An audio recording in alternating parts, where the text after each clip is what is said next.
उत्तर प्रदेश के कोने कोने से आए हुए पार्टी के सभी छोटे बड़े पदाधिकारी, जनप्रतिनिधि, नेता एवं कार्यकर्ता, जैसा कि आप लोगों को ये विदित है कि आज बहुजन समाज पार्टी के जन्मदाता एवं संस्थापक माननीय श्री काशीराम जी की 19वीं पुण्यतिथि है और आज के ही दिन उनका लंबी बीमारी के कारण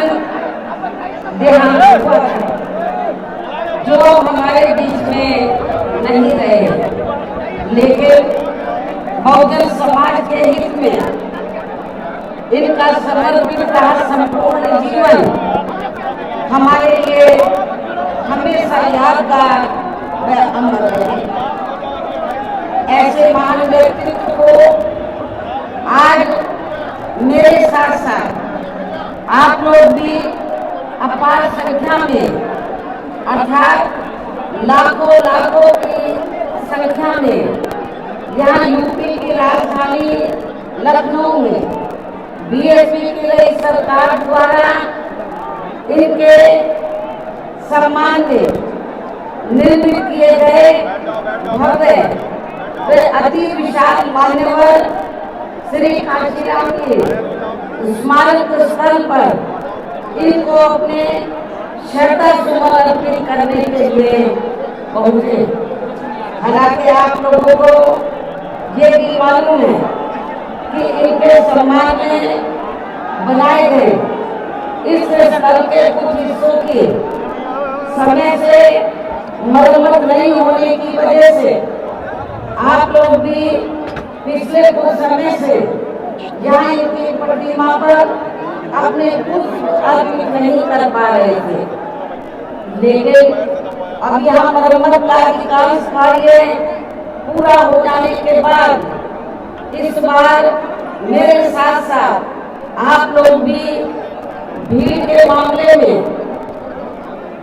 अपना पिछला खुद का सभी रिकॉर्ड तोड़ते हुए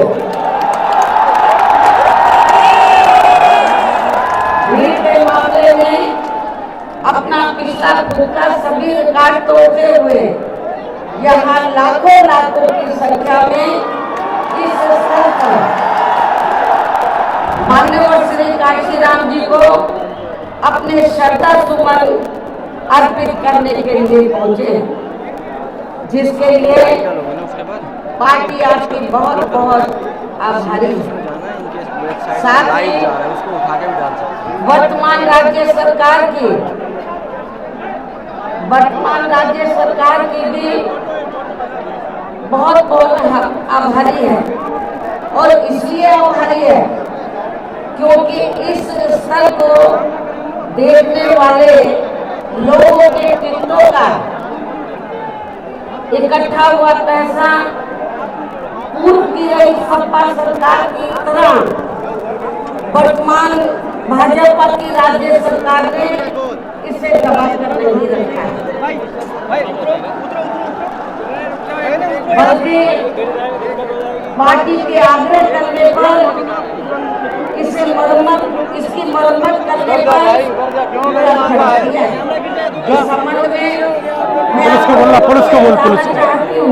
पुलिस को बोलना एक बात बोल रहे हैं। और ये माननीय श्री काशीराम जी के आदर सम्मान में ये जो विशाल स्मारक स्थल जब बनाया गया था, तो हमने उसी समय हमारी सरकार ने ये व्यवस्था की थी कि हम देखने वालों के लिए इस पर हम टिकट की व्यवस्था करेंगे, और इसका जो पैसा है टिकट का तो वो किसी और मठ पर खर्च नहीं किया जाएगा, बल्कि जितने भी उत्तर प्रदेश की राजधानी लखनऊ में जो स्मारक बने हैं, पार्क बने हैं, तो उनके रख रखाव पर खर्च किया जाए। तो ये हमने व्यवस्था की थी, लेकिन दुख की बात ये है कि जब वर्तमान भाजपा की सरकार से पहले यहाँ सपा की सरकार थी, तो सपा की सरकार ने उस टिकट के पैसे को जमा किया, एक पैसा खर्च नहीं किया इनके रखरखाव पर। और हालत बड़ी जर्जर हो गई थी, स्थल हो गई। यही और भी स्थल थे, पार थे, उनकी हालत बड़ी खराब हो गई थी। तो तब मैंने उत्तर प्रदेश के मुख्यमंत्री जी को ये कहा, लिखित चिट्ठी के जरिए उनसे रिक्वेस्ट किया कि हम आपसे ये नहीं कहते कि दूसरे मर्द का पैसा आप इनके रखरखाव पर लगाओ, तो जो देखने वालों का टिकटों का पैसा काफी बड़े तादाद में इकट्ठा हो गया गवर्नमेंट के पास, उस पैसे को इनके रखरखाव पर लगाया।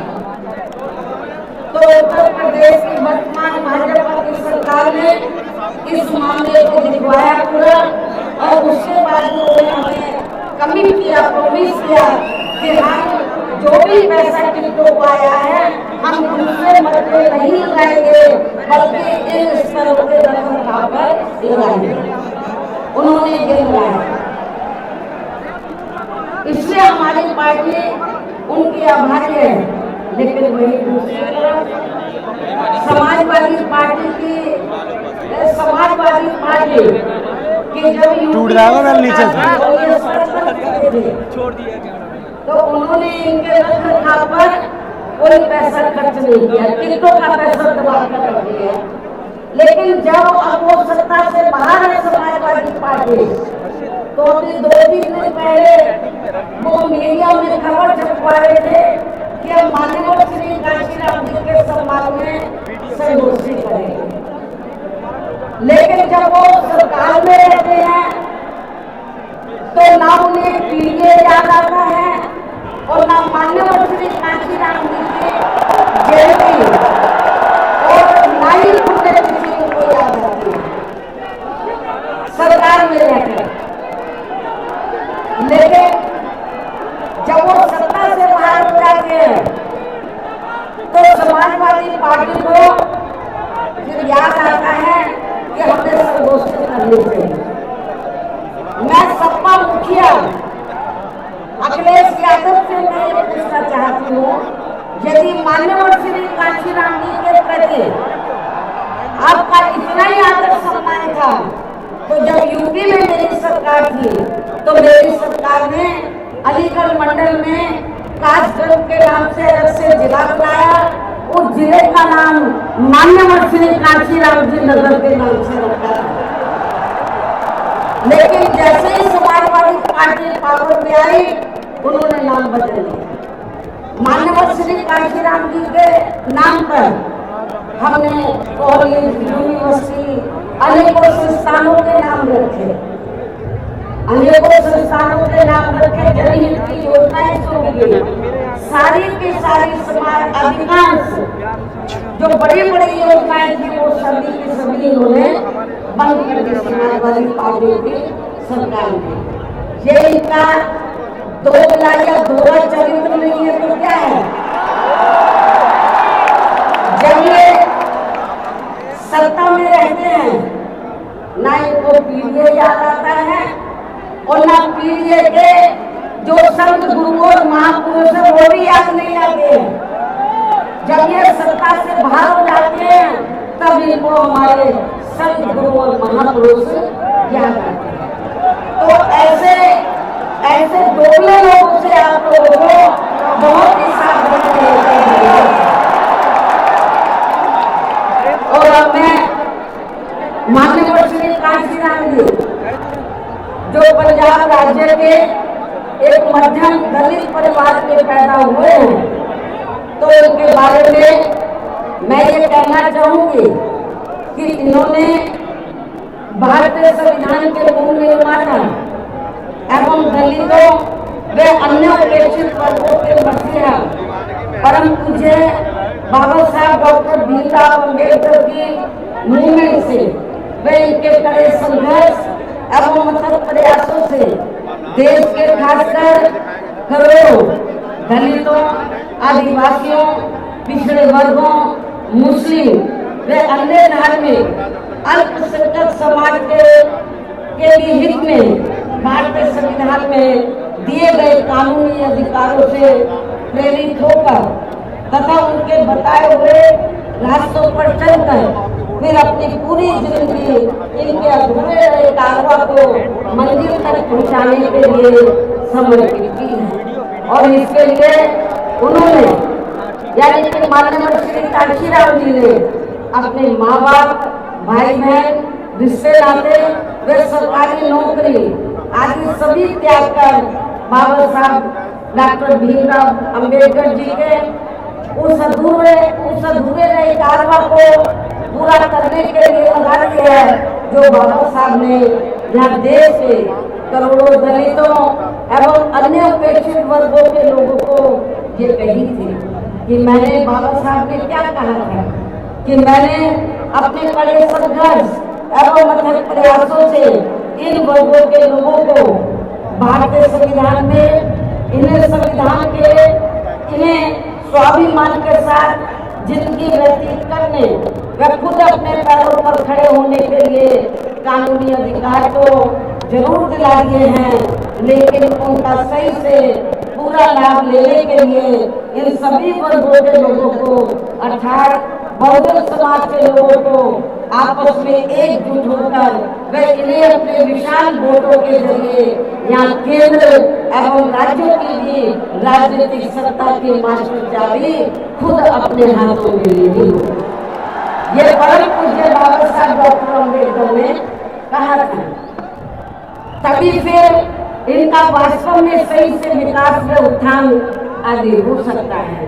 और तभी फिर ये लोग स्वाभिमान के साथ अपनी पूरी जिंदगी व्यतीत कर सकते हैं, क्योंकि इस मामले में बाबा साहब डॉक्टर भीमराव अंबेडकर जी का ये कहना था कि देश में राजनीतिक सत्ता वह एक ऐसी मास्टर चाबी है जिसके जरिए इन वर्गों के लोग अपनी सभी समस्याओं का समाधान खुद कर सकते हैं। साथ ही ये लोग भी यहाँ अन्य वर्गों की तरह पूरे आत्मसम्मान व स्वाभिमान के साथ अपनी खुशहाल जिंदगी व्यतीत कर सकते हैं। और इसके लिए बाबा साहब डॉक्टर भीमराव अम्बेडकर जी ने इन वर्गों के लोगों को जो भी रास्ते दिखाए तो वे उनके जीते जी तो पूरे नहीं हो सके थे, जिन्हें फिर उनके देहांत के बाद उन रास्तों पर चलने व उनके इस अधूरे कारवा को मंजिल तक पहुंचाने के लिए माननीय श्री काशीराम जी ने अनेक कष्ट झेलकर अपनी पूरी जिंदगी लगा दी और वे अपने जीते जी इस मकसद में काफी हद तक कामयाब हुए। और खासकर इन्होंने यहाँ आबादी के हिसाब से देश के सबसे बड़े प्रदेश उत्तर प्रदेश में अपनी पार्टी के नेतृत्व में कई बार सरकार बनाकर वे उत्तर प्रदेश सहित नजदीक के लगे राज्यों में भी पार्टी के कुछ सांसद व विधायक आदि भी जिताकर बाबा साहब के कारवा को काफी हद तक आगे बढ़ाया। इतना ही नहीं बल्कि माननीय श्री काशीराम जी के देहांत होने से पहले उनकी ये दिली तमन्ना थी कि जहाँ आबादी के हिसाब से देश के सबसे बड़े प्रदेश उत्तर प्रदेश में जहाँ दलितों एवं अन्य उपेक्षित वर्गों के लोगों की कुल मिलाकर आबादी शांत हो जाओ यार, आवाज जा रही है, तो चुप रहो। एकजुट होकर अकेले ही अपनी पार्टी की पूर्ण बहुमत की सरकार बनानी होगी। ये माननीय श्री काशीराम जी के उनके देहांत होने से पहले ये दिल्ली तमन्ना थी। तभी फिर इन वर्गों के लोग यहाँ हर मामले में वे हर स्तर पर पूरे स्वाभिमान के साथ अपनी जिंदगी व्यतीत कर सकते हैं, जिनसे प्रेरित होकर फिर अन्य राज्यों में भी इन वर्गों के लोग खुद अपने पैरों पर खड़े हो सकते हैं। तभी फिर यहाँ बाबा साहब का काफी हद तक अधूरा रहा सपना जरूर साकार हो सकता है, लेकिन दुख की बात यह है कि मान्यवर श्री कांशीराम जी के जीते जीतो इनका ये सपना साकार नहीं हो सका था, जिससे फिर इनके देहांत के बाद सन 2007 में इनकी एकमात्र रही उत्तराधिकारी व पार्टी की राष्ट्रीय अध्यक्ष ने, अर्थात हमने यहाँ उत्तर प्रदेश में बहुजन समाज के साथ साथ समतामूलक समाज व्यवस्था में विश्वास रखने वाले उच्च वर्गों के लोगों को भी साथ में लेकर इसे पूरा भी किया है। और सन 2007 में देश के विशाल आबादी वाले यूपी स्टेट में पहली बार हमने यहाँ अपनी पार्टी के अकेले ही पूर्ण बहुमत की सरकार बनाई है। हालांकि पहले 3 बार हमने बनाई, वो मिली-जुली सरकार थी, लेकिन चौथी बार हमने अकेले अपने बलबूते पर यूपी में पूर्ण बहुमत की सरकार बनाई है। जो यहाँ खासकर कांग्रेस, बीजेपी, सपा व अन्य जातिवादी पार्टियों को कतई भी अच्छा नहीं लगा है, जबकि इससे पहले केंद्र की रही भाजपा सरकार ने सत्ता का दुरुपयोग करके मेरे ऊपर व मेरे माँ बाप, भाई बहन एवं अन्य रिश्ते नातों आदि के ऊपर भी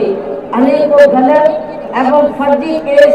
दर्ज करा के हम सभी को जबरदस्ती इनकम टैक्स व सीबीआई आदि के जंजाल में फंसाकर हमारी छवि को धूमिल करने का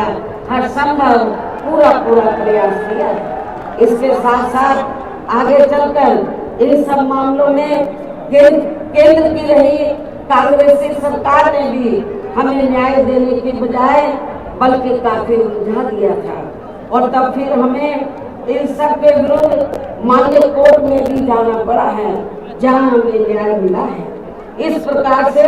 ये सब भी हमें काफी कुछ झेलना पड़ा है, लेकिन ऐसे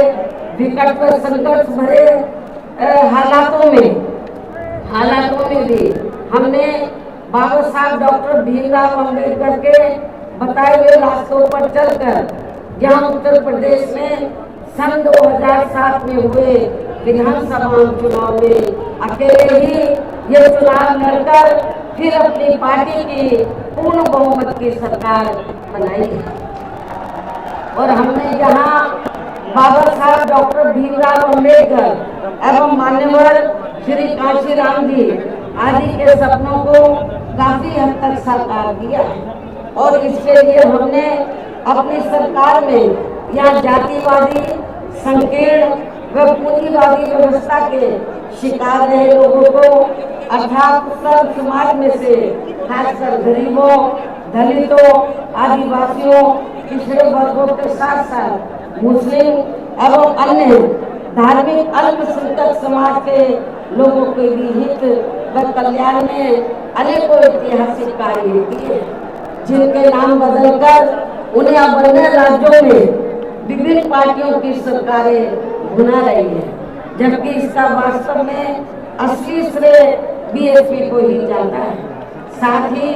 हमारी पार्टी के लिए सरकार ने दलितों एवं अन्य उपेक्षित वर्गों के लोगों के हितों का सभी मामलों में पूरा ध्यान रखा है। खासकर आरक्षण का तो इन्हें पूरा लाभ दिया है। इतना ही नहीं, बल्कि हमने यह अपनी सरकार में सर्व समाज में से गरीबों, मजदूरों, बेरोजगारों, किसानों, वकीलों, कर्मचारियों, व्यापारियों एवं अन्य मेहनत लोगों के साथ साथ यहाँ छात्रों, युवाओं, महिलाओं वे बुजुर्गों आदि के भी हितों में काफी महत्वपूर्ण कार्य किए हैं, जिनसे इन्हें काफी ज्यादा लाभ पहुंचा है। इनके साथ साथ हमारी पार्टी की रही सरकार ने प्रदेश में अपराध नियंत्रण एवं कानून व्यवस्था को भी चुस्त व दुरुस्त करने के लिए यहाँ जाति, धर्म व दलगत राजनीति से ऊपर उठकर कार्य किए हैं, ताकि प्रदेश में अमन, चैन व शांति व्यवस्था आदि कायम रहे, जिसकी प्रदेश में उस समय काफी जरूरत भी थी। साथ ही कानून व्यवस्था के मामले में हमने यहाँ हर स्तर पर अन्याय, अपराध व भय मुक्त वातावरण भी पैदा किया है। इस प्रकार से हमारी पार्टी की पूर्ण बहुमत की रही सरकार ने यहाँ सर्व समाज के लोगों को हर मामले में व हर स्तर पर सर्व जनताएं व सर्व जन सुखाय की नीतियों पर आधारित यहाँ काफी बेहतरीन सरकार दी है, जिसे प्रदेश की जनता अभी तक नहीं पा रही है। और खासकर हमने रोटी रोजी देने के मामले में सर्व समाज में से यहाँ गरीबों, दलितों एवं अन्य उपेक्षित वर्गों के लोगों को काफी हद तक उन्हें आत्मनिर्भर भी बनाया है, जिनकी यहाँ वर्षों से सभी विरोधी पार्टियों की रही सरकारों की जातिवादी, संकीर्ण व पूंजीवादी सोच होने के कारण काफी ज्यादा उपेक्षा की गई है। इतना ही नहीं बल्कि हमने वर्तमान केंद्र की सरकार की तरह अपने राजनीतिक स्वार्थ में इन्हें इनके टैक्स के पैसों से ही थोड़ा सा मुफ्त में राशन देकर इनको अपना गुलाम व लाचार नहीं बनाया, अर्थात इनको दूसरों के ऊपर निर्भर नहीं रखा है। इसके साथ साथ हमारी पार्टी की रही सरकार ने देश में यहाँ बहुजन समाज में समय समय पर जन्मे अपने महान संतों, गुरुओं व महापुरुषों में भी खासकर महात्मा ज्योतिराव फुले, छत्रपति शाहू महाराज, नारायण गुरु, बाबा साहब डॉक्टर भीमराव अम्बेडकर, माननीय श्री काशीराम जी, संत गुरु रविदास जी व गौतम बुद्ध आदि को भी विभिन्न रूपों में पूरा आदर सम्मान दिया। जो ये सब यहाँ जातिवादी पार्टियों को कतई भी रास नहीं आ रहे हैं और इस मामले में समाजवादी पार्टी को सबसे आगे रही है।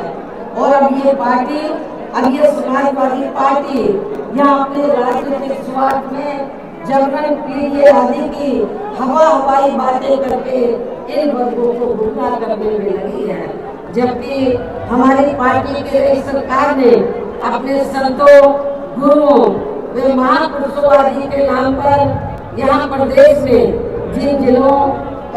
संस्थानों एवं योजनाओं आदि के नाम रखे थे, तो उनमें से काफी को तो सपा की रही सरकार ने बदल दिया है, जैसा कि शुरू में मैंने आप लोगों को बताया। साथ ही हमने इन वर्गों के विकास में उत्थान में जो अनेकों महत्वपूर्ण योजनाएं शुरू की थी, तो उन्हें भी अधिकांश बंद कर दिया गया है। आरक्षण दिए जाने के मामले में भी सपा की सरकार ने यहाँ दलितों, आदिवासियों एवं अन्य पिछड़े वर्गों के लोगों के साथ हमेशा पक्षपात वाला रवैया भी अपनाया। इनके पदोन्नति या आरक्षण को तो इस पार्टी की नई सरकार ने एक प्रकार से यहाँ खत्म कर दिया था। इसके अलावा इनके नई सरकार ने यहाँ गुंडों, बदमाशों, माफियाओं एवं अन्य अराजक तत्वों को ही ज्यादातर बढ़ावा दिया गया, जिसकी वजह से यहाँ कानून व्यवस्था भी काफी बुरी तरह से चरमरा गई थी। और अब अधिकांश मामलों में लगभग ये स्थिति हमें यह वर्तमान बीजेपी की सरकार में भी देखने के लिए मिल रही है, जबकि आजादी के बाद इससे पहले यहाँ शुरू में काफी वर्षों तक कांग्रेस पार्टी के रहे शासनकाल में तो इन वर्गों का हर स्तर पर काफी ज्यादा शोषण आदि हुआ है। एक प्रकार से कुल मिलाकर यहाँ यूपी में कांग्रेस पार्टी का भी ज्यादातर जातिवादी, संकीर्ण और पूंजीवादी सोच के आधार पर शासन चलता रहा है। और साल 1975 में देश में लगी इमरजेंसी में तो कांग्रेस पार्टी की सरकार ने यहाँ बाबा साहब के संविधान को भी काफी हद तक प्रभावहीन ही बना दिया था, जिसकी आड़ में अब इस पार्टी के लोग आए दिन किस्म किस्म की नाटकबाजी करते रहते हैं। संविधान को हाथ में लेकर किस्म किस्म की नाटकबाजी करते रहते हैं। इसके साथ साथ कांग्रेस पार्टी ने हर प्रकार के हथकंडे इस्तेमाल करके बाबा साहब डॉक्टर भीमराव अम्बेडकर को संसद में भी चुनकर नहीं जाने दिया था। इसके अलावा केंद्र में इसी कांग्रेस पार्टी के रही सरकार ने भारतीय संविधान के मूल निर्माता एवं उपेक्षित वर्गों के मसीहा परम पूज्य बाबा साहब डॉक्टर भीमराव अम्बेडकर को भारत रत्न की उपाधि से भी सम्मानित नहीं किया था। इसके बाद फिर इनकी मूवमेंट को आगे गति देने वाले माननीय श्री कांशीराम जी को भी उनके देहांत के बाद केंद्र में रही इसी कांग्रेस पार्टी की सरकार ने इनके सम्मान में एक दिन के लिए भी राष्ट्रीय शोक घोषित नहीं किया था। इसी प्रकार समाजवादी पार्टी की भी सरकार ने एक दिन के लिए भी राष्ट्रीय शोक घोषित नहीं किया था। साथ ही उन्होंने देश में पिछड़े वर्गों की आरक्षण संबंधी मंडल कमीशन की रिपोर्ट को भी लागू नहीं किया था, जिसे फिर बीएसपी के अथक प्रयासों से श्री वीपी सिंह जी की रही सरकार में ही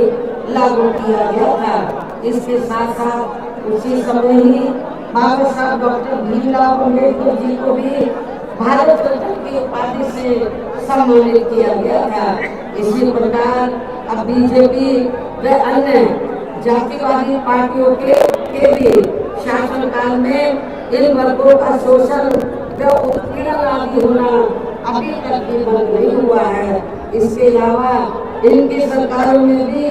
जनता को लुभाने के लिए आए दिन घोषणाएं, शिलान्यास व उद्घाटन आदि तो काफी किए जाते हैं, लेकिन इनसे भी जनता को कोई खास लाभ मिलने वाला नहीं है, क्योंकि ये कागजी व हवाई जहाज और जमीन बहुत कम हो गया है। ऐसी स्थिति में आप लोगों को पूरे देश में सर्वजन हिताय व सर्वजन सुखाय की नीतियों पर आधारित ही अपनी पार्टी को ही हर मामले में मजबूत बनाकर इसे केंद्र एवं राज्य की सरकार में लाना बहुत जरूरी है। और पार्टी के लोगों को यहाँ उत्तर प्रदेश सहित देश के अन्य जितने राज्यों में कुछ समय के बाद जो एक साल विधानसभा के आम चुनाव होने वाले हैं, तो उनको वहाँ भी ऐसी सभी विरोधी पार्टियों को सत्ता में आने से जरूर, और खासकर यहाँ यूपी में तो इनको अपनी पार्टी बीएसपी की फिर से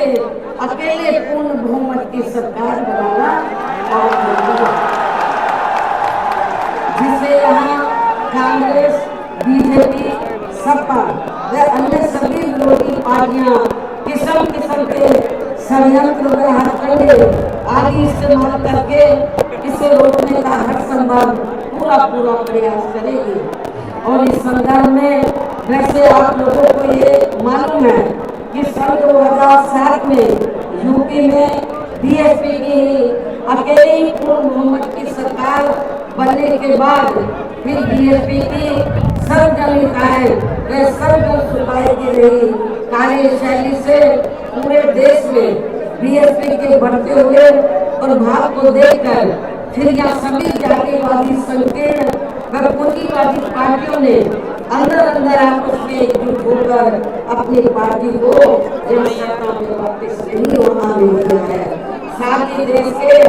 अन्य राज्यों में भी अपनी पार्टी को आगे नहीं बढ़ने दिया है, क्योंकि बीएसपी के यहाँ अकेले ही सत्ता में आने पर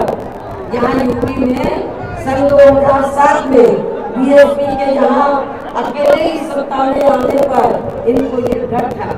सभी जो जातिवादी पार्टियां हैं इनको ये डर था कि यदि बीएसपी को आगे बढ़ने से नहीं रोका गया तो फिर ये पार्टी केंद्र की सत्ता तक भी जरूर पहुंच सकती है, जिससे घबराकर फिर बीएसपी को पुनः या सत्ता में आने से व पूरे देश में भी आगे बढ़ने से रोकने के लिए फिर हुआ ये कि इसके बाद फिर खासकर यूपी में जो भी विधानसभा व अन्य राज्यों में भी विधानसभा व देश में लोकसभा के आम चुनाव हुए हैं, तो उन सभी चुनावों में यहाँ कांग्रेस, बीजेपी, सपा व अन्य सभी विरोधी पार्टियों ने अपनी खासकर जातिवादी मानसिकता के तहत चलकर वे अंदर अंदर आपस में एकजुट होकर तथा किस्म किस्म के हथकंडे इस्तेमाल करके